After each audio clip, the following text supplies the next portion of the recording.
여러분 안녕하십니까, 강시열 변호사입니다. 여러분, 이복현 금융감독원장 잘 아시죠? 이복현 금융감독원장이 어떤 또 짓거리를 했는지도 알고 계시죠? 사실은 말이죠, 윤석열 대통령이 특별히 이 금융개혁을 위해서 검사 출신의 이복현을 금융감독원장에 앉혔을 때만 해도 파격적인 인사다, 그리고 기대가 크다, 특히 금융적폐를 청산할 것을 기대했죠. 특히 그 당시 펀드 비리가 만연하고 있었고요. 그다음 비트코인 범죄라든가 이런 것들을 좀 확실하게 해결해 주기를 바랬습니다만은, 그러나 금융감독원장이 되고 나서 이 적폐 청산은 거의 이루어진 것이 없고요. 저번에 계엄이 발령되고 나서도 계엄에 반대하는 입장을 견지한다든지 지금 윤석열 정권에 지금 어긋나는 그런 행동을 계속해 왔습니다. 그러다가 가장 결정적인 것이 이번에 상법 개정안인데요. 이 상법 개정을 민주당이 일방적으로 밀어붙였습니다. 그런데 이것이 이재명의 포퓰리즘의 일환으로 이 상법 개정안이 사실상 이것이 발의되고 추진됐던 겁니다. 근데 이 상법 개정이라는 게 뭐냐면요, 쉽게 말하면 주주의 이익과 경영자의 이익을 지금 서로 조정한다는 뜻인데, 경영자한테 의무를 많이 지우고, 그러니까 회사 임원이라든지, 그리고 주주들의 이익 제고, 주주 이익 환원, 그런 겁니다. 근데 좋아요. 그건 반대할 사람이 없죠. 하지만 문제는 이 과정에서 말이죠, 상장 회사뿐만 아니라 비상장 회사까지도 임원들에게 과중한 의무를 부과하면서, 그렇게 되면 누가 그 위험을 무릅쓰고 회사 이익을 위해서 적극적인 그런 경영 활동을 하겠습니까? 안 하겠죠? 그렇게 되면 회사의 이익이 줄어들겠죠? 그러면 주주도 가져가는 것밖에 없겠죠? 하여튼 그런 식으로 이 회사의 임원들에게 지나친 의무를 부과한다든지 경영진에게 지나친 의무를 부과하는 이런 것들이 문제가 됐던 겁니다. 그래서 이 균형적인 어떤 시선이 필요하다. 그리고 설사 지금 주주 이익 제고라든지 그다음에 어떤 경영진의 또 이해충돌 의무 방지라든지 하여튼 또 이런 의무를 경영진들한테 부과한다 하더라도 그것이 일단 상장 회사부터 하는 것이 좋지 않겠느냐. 그래서 비상장 회사까지 그 책임을 물리는 것은 가혹하다. 그래서 자본시장법을 개정해서도 그런 같은 효과를 낼 수 있다라고 하는 것이 윤석열 정부의 입장이었습니다. 그래서 윤석열 정부에서는 이 민주당이 추진하는 상법 개정에 대해서 반대 입장을 분명히 견지했죠. 그럼에도 불구하고 민주당이 일방적으로 밀어붙여가지고 상법 개정안을 통과시켰던 겁니다. 그런데 이거에 대해서 누가? 바로 한덕수 총리가 거부권을 행사했습니다. 그런데 문제는 말이죠, 이복현이가 이 민주당이 밀어붙이는 이 상법 개정안에 대해서 오히려 찬성을 한 겁니다. 그러니까 정부의 입장과 반대되는 그런 어떤 스탠스를 취한 거죠. 어쨌든 간에 정부의 일원이라고 한다면 정부의 입장과 같은 스탠스를 취해야 되는데 자기 혼자서 말이죠, 저 민주당과 같은 스탠스를 취했기 때문에 지금 윤석열 정부가 같이 갈 수가 없는 거죠. 그뿐만 아니라 지금 이복현이 왜 그러느냐와 관련해서 이자가 한동훈 라인 아니냐. 그래서 윤석열 대통령과 한동훈의 사이가 멀어지면서 결국 이복현과도 같이 갈 수 없는 결이 다른 상태가 됐다는 말도 나오고 있습니다. 그래서 여기에 대해서 말이죠, 이복현이 사의를 표명했다는 말이 나왔습니다. 하지만 윤 대통령이 탄핵 선고 이후로 거취를 결정했다. 그러니까 사의를 말로만 표명해 놓고 나서 윤 대통령이 지금 복귀하면은 지가 사의를 표하고 윤 대통령이 혹시라도 못 돌아오면 그냥 주저앉으려는 그런 의사 아니냐라고 하는 얘기가 나오고 있는데요. 여기에 대한 또 기사가 지금 나오고 있습니다.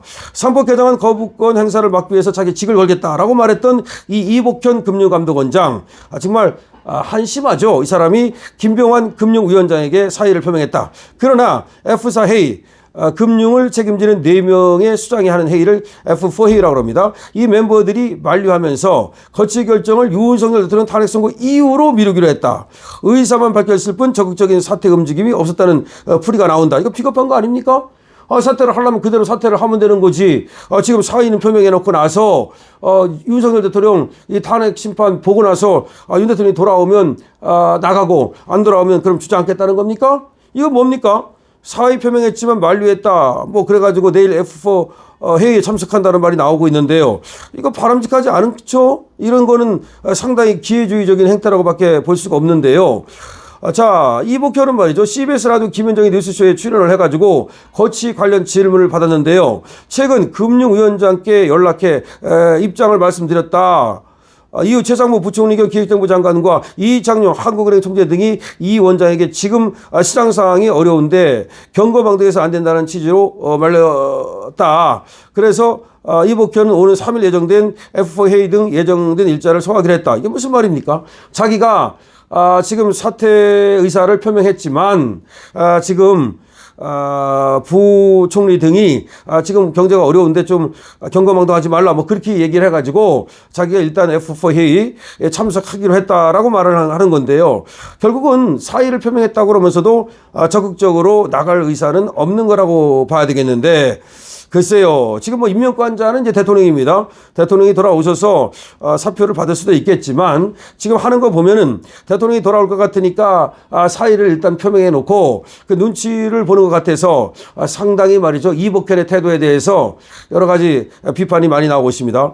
금융당국 내에서는 말이죠. 이복현 원장이 사직 의사만 전달했을 뿐 사표 제출과 같은 공식적인 움직임은 없었다는 데 주목합니다. 그러니까 의사만 전달했을 뿐 사표는 내지 않았다는 겁니다. 금융당국 관계자는 정식으로 사표를 제출하거나 임명권자인 한덕수 대통령 권한대행 겸 국무총리, 현재 임명권자죠, 에게 사의를 밝힌 사항은 아니다. 그러니까 지금 금융감독원장인데요. 지금 이 사람이 지금의 임명권자는 한덕수 권한대행 아닙니까? 여기다가는 지금 뭐 사표를 내지도 않았고 사의를 표명하지도 않았고 김병환 금융위원장한테만 구두로 사의를 표명한 상태라는 것인데, 결국은 이렇게 말로만 해놓고 나서 지금 자기가 책임지겠다, 직을 걸겠다, 상법 개정안 통과시켜야 된다, 뭐 그렇게 얘기했다가 지금 한덕수 총리가 거부권을 행사하니까 상당히 어려운 입장에 처한 거죠. 그래서 자기가 이 어려운 입장을 돌파하기 위해서, 그러니까 이 테러를 만들기 위해서 지금 쇼를 하고 있다는 그런 비난이 쏟아지고 있습니다. 이복현은 말이죠. 한국 경제가 초불확실성에 놓인 상황에서 상법 개정이 또 다른 불확실성을 안겨주는 것이다 라고 하는 최태원 SK그룹 회장 발언에 날선 반응을 내놨는데요. 최태원이에 대해서, 최태원이는 이제 경영자 입장에서 지금 얘기를 했더니 여기에 대해서 이복현이가 또 최태원을 공격했습니다. 과거 SK이노베이션 합병 문제에서 주주들 마음으로 진심으로 귀 기울인 적이 있느냐고 주장했다. 또 그는 대통령이 있었다면 상법 개정안에 거부권을 행사하지는 않았을 것이라고 확신한다. 그건 이제 봐야 되겠습니다. 상법 개정안에 대해서 글쎄요, 상법 개정을 하는 것이 또 필요하다 하더라도 일단은 대통령이 복귀하실 때까지는 기다려보고 그때 가서 판단을 하면 되는 거 아닙니까? 그러니까 지금 대통령이 안 계신데 왜 지금 이복현이는 상법에 대해서, 개정에 대해서 이재명하고 지금 장단을 맞춰주냐는 비판입니다. 그러니까 상법 개정 자체의 문제라기보다는 상법 개정의 주도권을 누가 잡냐에서 지금 민주당이 완전히 주도권을 잡고 말이죠. 광팔고 자기가 국민을 위하는 척, 주주를 위하는 척, 소액 주주를 위하는 척 다 그렇게 하고 있단 말이에요. 그러면 그게 이재명의 공으로 돌아갑니다.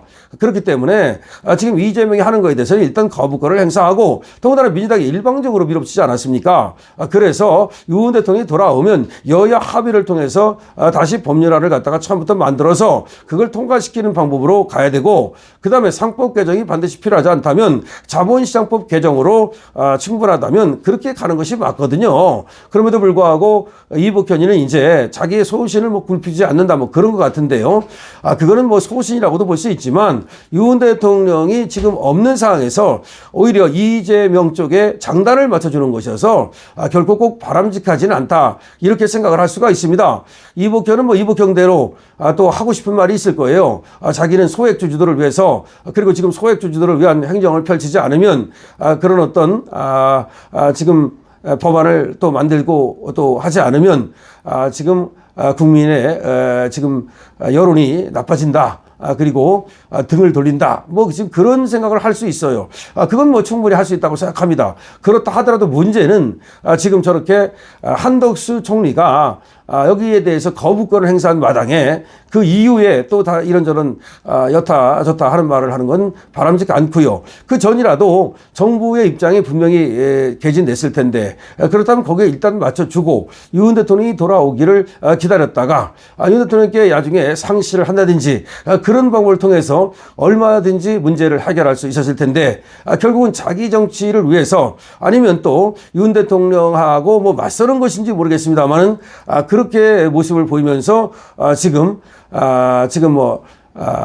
뭐 직을 걸겠다 뭐 그렇게 얘기를 하고 또 뭐 사의를 표명하겠다 말로만 그렇게 하는 것들은 바람직하지 않아 보입니다. 그래서 여기에 대해서 이복형의 배신이라는 말이 나오고 있는데요. 이복현이 즉 윤석열 대통령의 사랑을 듬뿍 받고 어쩌면 윤석열 대통령의 팀명을 받고 금융감독원장이 됐음에도 불구하고 펀드 비리라든지 금융 비리는 제대로 척결하지 못한 채 오히려 말이죠 민주당의 이재명에게 사실상 장단만 맞춰주는 그런 어떤 우를 범한 것은 아닌가 라는 얘기가 나오고 있는 것입니다. 여러분들은 이복현에 대해서 어떻게 생각하십니까? 물론 이복현이 또 좋은 점도 있고 이복현이 말하는 것이 뭐 다 틀린 것은 아닙니다만은 지금 제가 지적하고 있는 문제점 이런 것들은 아쉽다는 말씀을 드리고 지금 이복현은 어쨌든 간에 윤석열 정권과 함께 가기는 어려워진 것으로 보입니다. 본인도 그것을 깨닫고 사실상 지금 사의를 표한 것인데요. 이게 위에서 말이죠. 잠깐 있어봐라. 뭐 그러니까 또 지금 약간 사표를 적극적으로 제출하지 않고 주저한 것으로 보이는데요. 일단 이복현이 또 금융감독원장이 된 지도 꽤 됐고 그 다음에 처음에 이복현을 시킬 때에 어떤 그런 사명 임무 이것도 제대로 행하지 못했기 때문에 미션을 갖다가 제대로 행하지 못했기 때문에 지금쯤 임무를 갈아보는 것도 필요하다는 생각이 듭니다. 여러분들 많이 댓글 남겨주시기 바랍니다. 강신업 TV입니다.